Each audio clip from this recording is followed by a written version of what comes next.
We are a campus of character, and there is no place for hate here. Unfortunately, hate does exist, and according to the FBI, hate crimes have increased over the last 2 years in schools and out.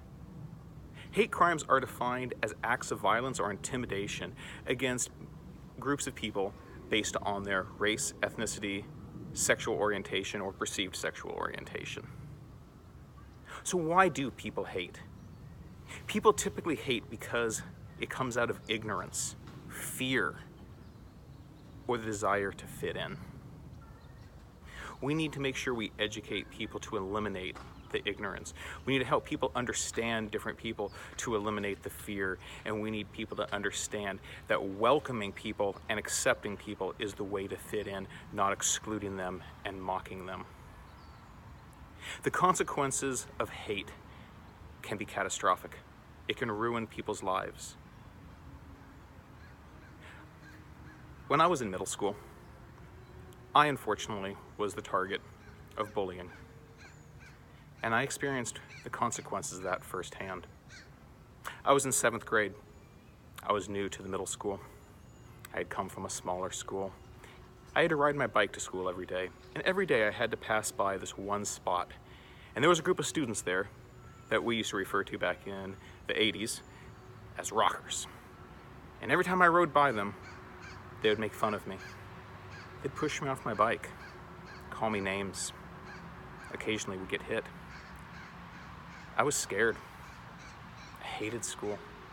I started faking being sick. I became the master at faking illnesses not to go to school. But I really was getting sick. My parents took me to the doctor. The doctor said I was getting an ulcer. They couldn't figure out why, because I hadn't told them. I was embarrassed. And then one day, I was riding through the same spot.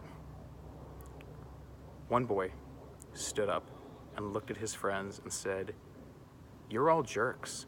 He never did anything to you. Leave that kid alone." And you know what? They left me alone because one person stood up for me. That boy's name was Joe Morano. I don't know where Joe is now, but I think of him often because he changed my life. By stopping that bullying, I all of a sudden became interested in school again. I wanted to go to school. I wanted to learn. The consequences of the bullying was I was missing school, and I was becoming turned off to school. Joe was the change. You know, Gandhi said, "You must be the change you wish to see in the world." Joe was the change, and he changed my life, and he may not have even known it. Don't underestimate your power to make a difference in this world. Don't underestimate your power to change somebody's life. You may not know it. They may never come back to tell you. I've never had the opportunity to go find Joe and tell him that I think of him often and that I'm grateful for what he did for me back in 7th grade. If this world is to change, if this world is truly to be a place where hate is not accepted, then each and every one of us must be the change we wish to see in this world. You're going to go through some activities right now where you're going to watch some videos and think about how you can be the change in this world. Because change just doesn't happen. It happens through purposeful action. And that's what we challenge you. How will you be the change here at Gale Ranch?